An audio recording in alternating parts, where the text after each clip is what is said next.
Ayan guys, at ang sabi dito sa app na to ay pwede daw akong mag-loan ng up to 50,000.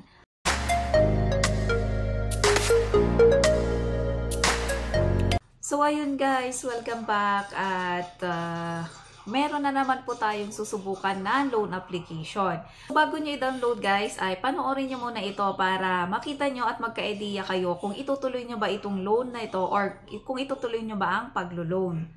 Ang sinasabi ko nga guys ay si Cashbacks, Pay in Installment at pwede nyo ma-download sa Google Play Store.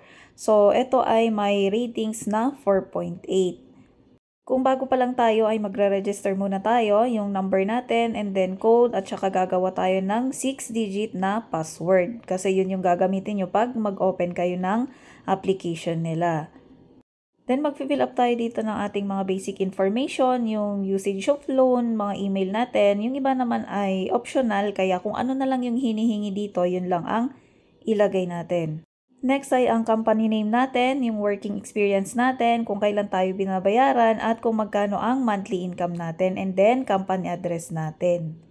Next naman ay ang address natin mismo, yung residence information. Then ito na yung pinaka-critical guys, yung emergency contacts, yung lagi kong sinasabi na ipaalam nyo sa mga gagamitin yung co-maker na sila yung ilalagay nyo dito kasi nakaka-stress din talaga. Sila po yung tatawagan just in case na hindi kayo matawagan. So, yun guys, diskartin nyo na lang kung paano kayo mag-fill up dito sa contact information nila. Next ay ang type of ID na i-upload natin. Kunwari, UMID. So, i-upload natin yung front ID card, yung front, and then facial recognition natin. At yung mga details ng ID natin. So, yung iba naman dito is optional na lang.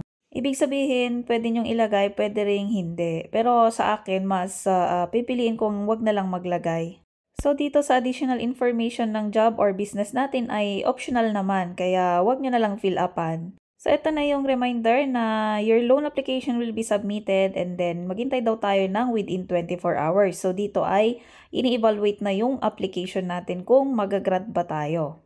Ngayon sa akin ay na-approve na daw yung application ko and then itatry natin kung okay ba siya. So, apply for withdrawal. So, sa akin, ang credit limit ko ay 2,000 lang daw. Ang marireceive ko dito sa 2,000 na to ay 1,110. 2 installments daw. Tsaka, titignan natin kung paano yung details niya, guys. So, confirm ko lang ito.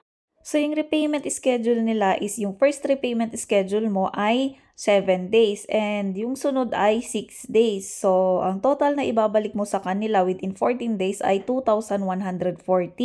Kasi yung unang installment mo ay 90 pesos at ang second na installment mo ay 50 pesos yung interest nila. So, yung mga fees kasi na ibabawas dito sa 2,000 na to ay technical na 150, account management na 390 at credit assessment na 350.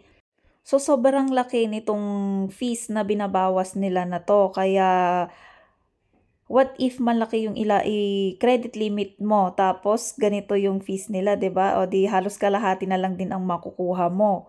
Bali pala 1,030 ang kita nila sa'yo sa 14 days na yon. Itong installment nila guys ay bait lang nila ito. Actually, hindi siya installment. Parang one-time payment na lang siya. Parang hinati lang yung 7 days. Or parang hinati lang yung 14 days para masabi mo na installment pero hindi talaga siya installment. Kasi yung mga legit na loan application na natry ko na is 1 month talaga sila 1 month talaga yung installment plan nila guys. At ayun guys, nakita nyo naman kung paano itong si Cashbacks para sa akin ay hindi siya okay. At kung bago ka pa lang sa aking channel at naghahanap ka din ng mautangan online, sana huwag kayong magsawang manood ng ating mga reviews sakaling makahanap tayo ng mga legit pang mga loan application. At kung bago ka pa lang sa aking channel, huwag kakalimutang mag-subscribe para ma-update kayo sa mga bago ko pang mga uploads na kagaya nito. Bye!